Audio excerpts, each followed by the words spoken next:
Welcome to the Crafty View. I'm Diane Williams, the host for today's show, and I'm out in the woods somewhere, but I'm in Madison County right now, and I've come to the home of Melissa Hill Rader. So we're about to meet her, and she's going to tell us all about her craft. Hello, Melissa. Hey Diane, welcome to the studio. Oh my goodness, this is interesting. You've got your own, like just a studio, not a room in your house.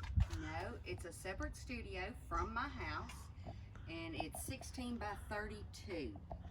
Wonderful. And before we go in, I do want you to look around my studio and see what's there. Because when I say that I start from scratch, I do. My sister and I go rock hounding, and 90% of the stones that I polish and set, we hand collect. Wow. Well, you're seeing my shadow, so I'll back up a little bit. That is very interesting. And they're so colorful. Yeah. How do you choose the stones that you're going to pick up? What do you look for? Colorful. You like them colorful, okay? Yes, I started with a love of geology. Mm-hmm. And usually when we go out west, I normally have an idea of what I want to pick up. And I'm a little bit of a geek, so I read geological studies, which are public knowledge. You can get on Google and find them. And so I basically find, different things, different colors. The fad this year is pastels. And so I will wet, that's why I have a garden hose over there. I will wet my rocks and the colors really come out. And I pick from either here or my studio. And I see you have a guest with you today, Minnie Smith. Hi. Oh, wonderful. I know Millsaps College has a course, a geological, I believe it's called a geological course, where you could study about rocks and things like that. I've actually thought about going to continuing education and getting my geology degree, and I will be 49 next week. So it's never too late. She tells all. And you can see we're really in the woods here. Well, take us inside and let's look at what you got going on, and we want to know what you do. Come on, Diane. All right, we're inside, and as you can see, it can be a little overwhelming.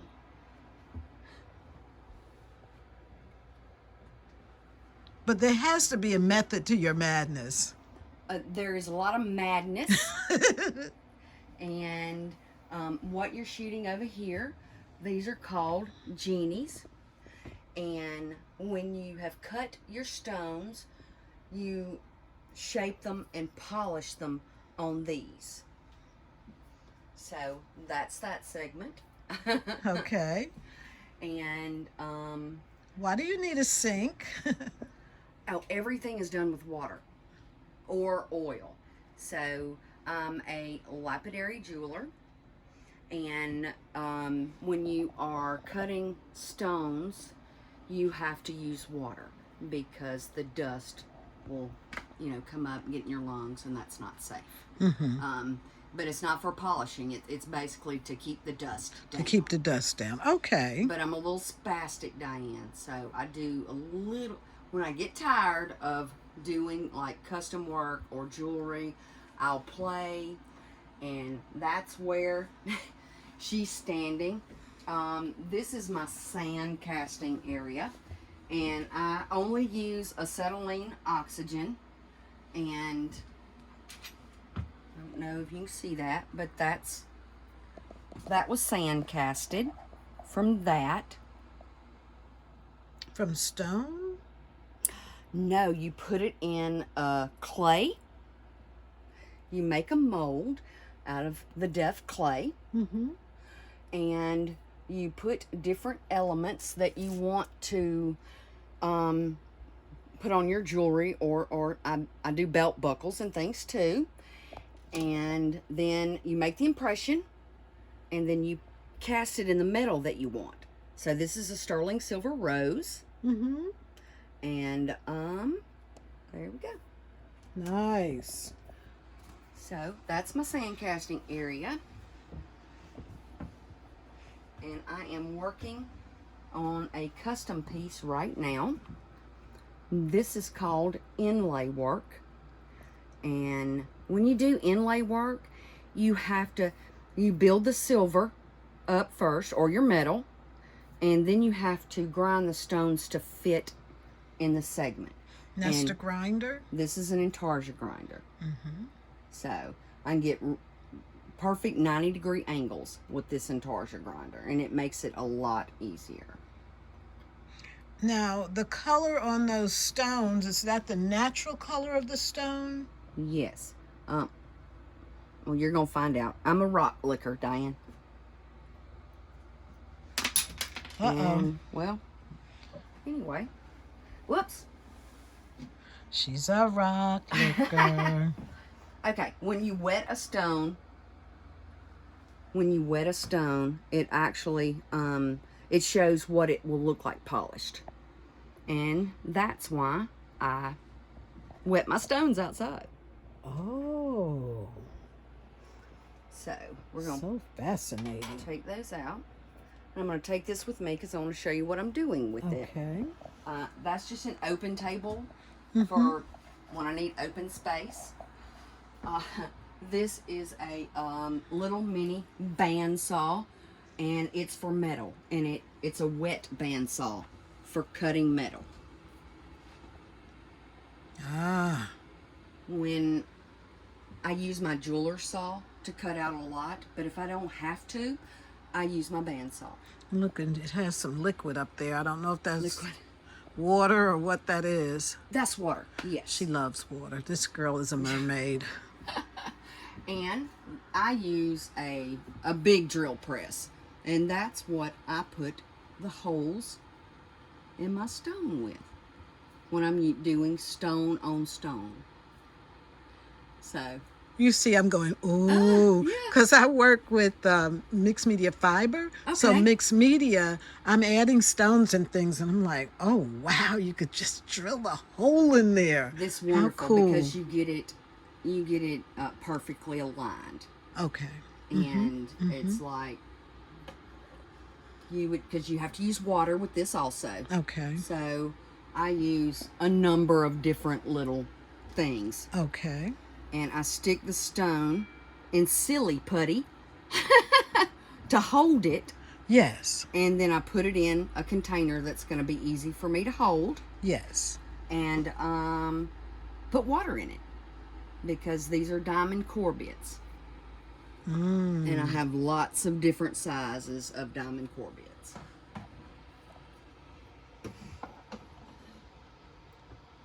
And that's just so they don't get hot. Also. Okay, well, come over here. This is my trim saw. When I want to cut a stone, say this large, I'll use my 10-inch slab saw. And I have a rock in there now. But it's automatic feed, and I set it in there. And as you can see, it's pretty rectangular. So if you have crazy stones that won't sit in there well, then I put them in plaster of Paris. So it holds it and it doesn't gunk up my oil. And so I do that there. And then when it turns into, say, a slab, this is a mini slab, then I would use my trim saw, which is not up and running because I need to change the blade out, but it's on that side. So it's on that side. Okay. You have a microwave, That's a toaster a oven toaster oven. because some material that you get, it's like I have some beautiful Wyoming dino bone, but it's porous. And so I use that because I use Paleo Bond. And what it does is you heat the stone up. If it's not heat sensitive, and dino bone's not, you heat the stone up a little, and you pour their Paleo Bond fixative, and it stabilizes it. And so that's when you have a crumbly substance or wholly porous substance, you can use that, and you can actually still use the material other than just a specimen or your curio cabinet. You get Yes. to use it for lapidary work. How did you get started doing this? What got you interested? A little island in St. Martin. Been there? Yeah. I couldn't find shells or anything. And there were some people that said, oh, you have to go look on this little island. You have to walk out to it. And so we went, and I found, it's actually this. And it doesn't look all that great to people, you know. But I found this on that little island. And it has little bitty crystal structures. And now I know it's quartz, but then I didn't know anything. And so when I got home, I started studying on what it was. And for months, I literally fell in love with geology. And I read, oh my goodness. These are like silversmithing books and different gem cutting, but what you don't see is the millions of pages of geological studies that I read, because I like to know what makes what, and it's helpful when you go and start trying to find things. And these are some earrings that you've created?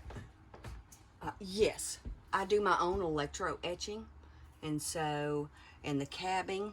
Now, in some of the ones in the back are like the little hoops.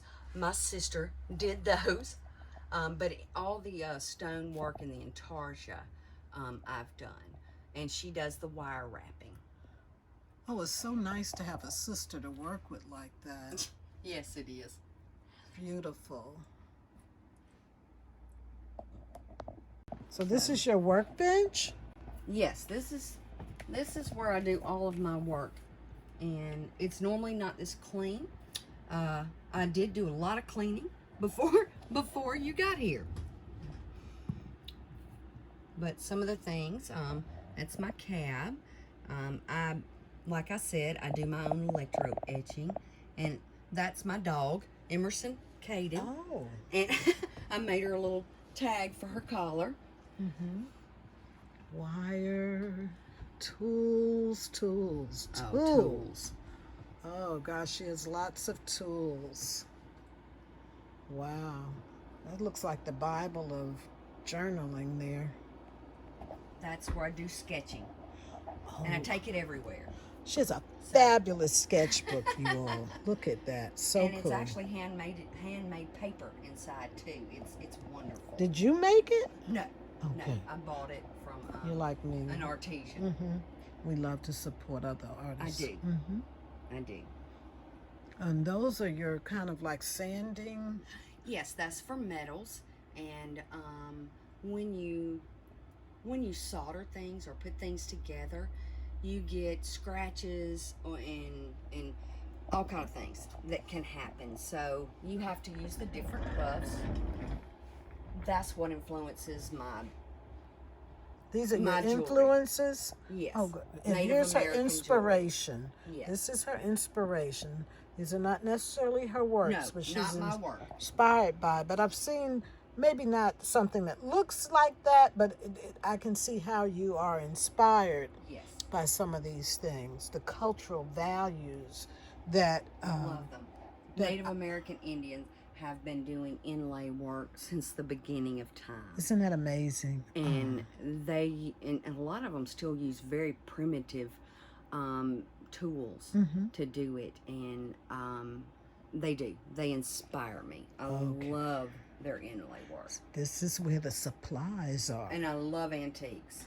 If you've noticed, yes, that is an antique Hamilton letterpress desk. So yes, I do love lots that. of spaces with drawers. Yes, lots. And I have like works in progress. As you're thinking through what you're going to do with it, and I have finished cabochons. So wow. Yes, and so I have all of that. She's what we call a real artist. You're a member of the Craftsmen's Guild, and yes, you've been with the guild for 3 years, and now you're about to I'm going to go through standards, yes, in March. Looking forward to that, and I have something special in the works to, let them look at, but I'm not, we'll have to come back and talk about that. So. Now, some of you may be watching and you're wondering, well, I do a little something or another, but she's got a lifetime of supplies and things here. And I will tell you that the Mississippi Arts Commission, they don't pay for equipment, but some of the supplies you need to do the creation of your work, they will help you in that regard, which artists find very, very helpful. They give little mini grants of up to $500. And I remember at our meeting, because I am on the board of the Craftsmen's Guild, the meeting on giving a grant for teaching someone. So to apprentice someone. Yes. So if she wanted to apprentice me or Minnie, she could get a grant of up to, I think it's $2,000, and that would help with the person being mentored. That'll help them with their travel, but most of it will go to Melissa to do the training. So you may want to talk with the Craftsmen's Guild if you ever want to be an apprentice under someone. Because I'm thinking about doing that. And basically, I think most of the money would go to just supplies for them to use. If they were interested in learning how to do lapidary work, which is cutting and polishing the stones. Because if you have any hobby, you know how expensive basically any hobby is expensive. Well, lapidary equipment is very expensive, and so it would go toward that. And it would go toward the metals if they decided they wanted to learn how to metalsmith, this is where I do my silver soldering. I use all kind of mixed metals. I have not gotten into gold, but I've used predominantly everything else, and I use a smaller torch for that. Okay. I still use oxyacetylene, and so. And you got your goggles, your head magnifier. That's a magnifier. Yeah, it's a magnifier. I can't see anything. So I wear those constantly. Sometimes you'll find me at Walmart because I forgot to take them off. Oh my gosh. So just say hey when you see somebody weird. And okay, another piece of my equipment that I have a rolling mill. Now, what does a rolling mill do? Is that for the bracelet aspect of something? I'm taking a wild guess in the park. In a way. In a way. You use, you use different texture plates. Now, some of these are rusty. I just purchased a dehumidifier because steel rusts. But you use the rolling mills, and like I made this one with electro etching, and I made that with electro etching. And so what you do is you put and it's loud in here all the time, what you would do is, okay, you'd get your metal or silver, and you would put it over wherever you want to use the imprint on it. Oh. And then you would run it through the flat areas. Oh, like spaghetti. Yeah. Yes. That's for pulling your own wire. If you have a lot of scraps and you want to melt down your scraps and then form them back into different size wires. Okay. But the flat piece is to just make impressions on those. And with that, I have another cutter. This is my 12-inch shear. It's a metal shear. You've got cool stuff in here. Well, oh, it really helps. A guillotine. It's actually called a guillotine, yes. And it cuts your metal straight. So when you're doing bracelets at different sizes, then I start from scratch. And you made this one, yes, didn't you? This is an inlay bracelet of mine. And, well, it starts as a flat piece of silver. And I try to conserve, you know, silver prices are up. And so I try to cut them pretty precise. And that's what this does. It's pretty precise. And I put these vintage pillowcases on everything because it keeps it from rusting. Good. Hydraulic and that press. looks like, oh, okay. And that's for impressions. But so you can look at that and I'll tell you what it does. Okay.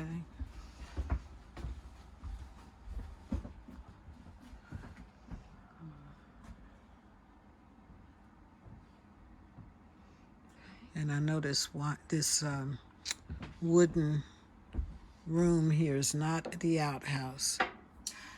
No, that's supplies. Just different supplies. That's all. Okay. Oh, and you got some green liquid here. Okay. Let me find.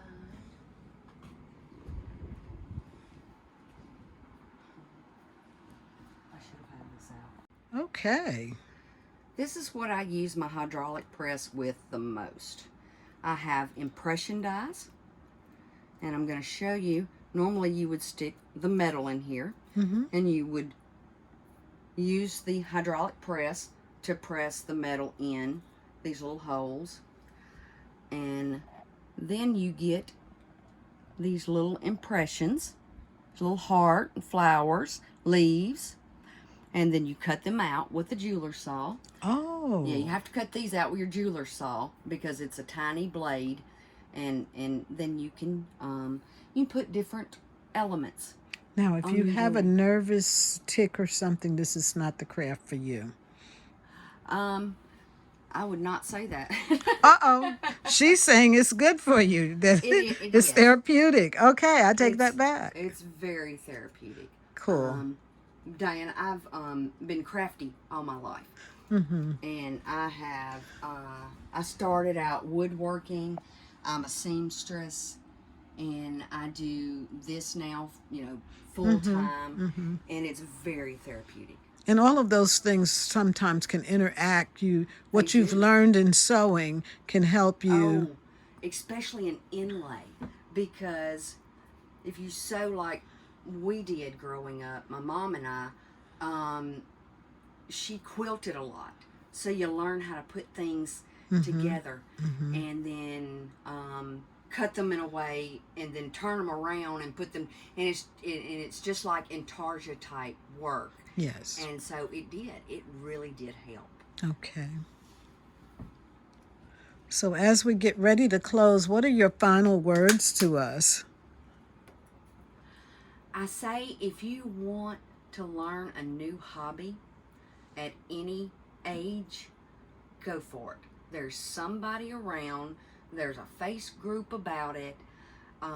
Jump in with both feet and teach yourself. Watch YouTube. hang out with new friends that do what you want to do, and just do something. Because at my age, a lot of my friends are at the age of retirement or are retired, and they're just like, well, what do we do now? You know, and this is wonderful. Even over the hobby, just anything. Especially during a pandemic, a lot of people are Yes. feeling their worth. Like, what do I do now? I'm retired, and everybody's staying home now. The pandemic didn't hurt me other than vending, but of course, sales. I did a lot of custom work because I don't have to go anywhere, and so it didn't hurt me. I did a lot of custom work. And what I would say to people is the Mississippi Craftsmen's Guild, or the Craftsmen's Guild of Mississippi, has an upcoming demo day. They do this probably once a year around May, I believe it is.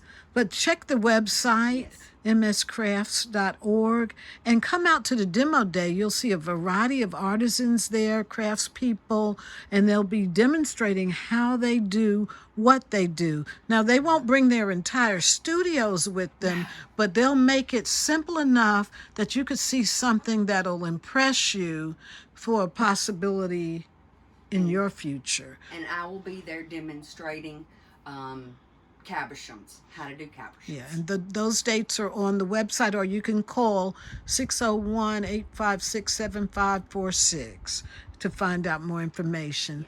Melissa, I want to thank you so very much for sharing with us today. And Minnie Smith, we thank you for being here as well. Thank you. Sure. Very nice. Thank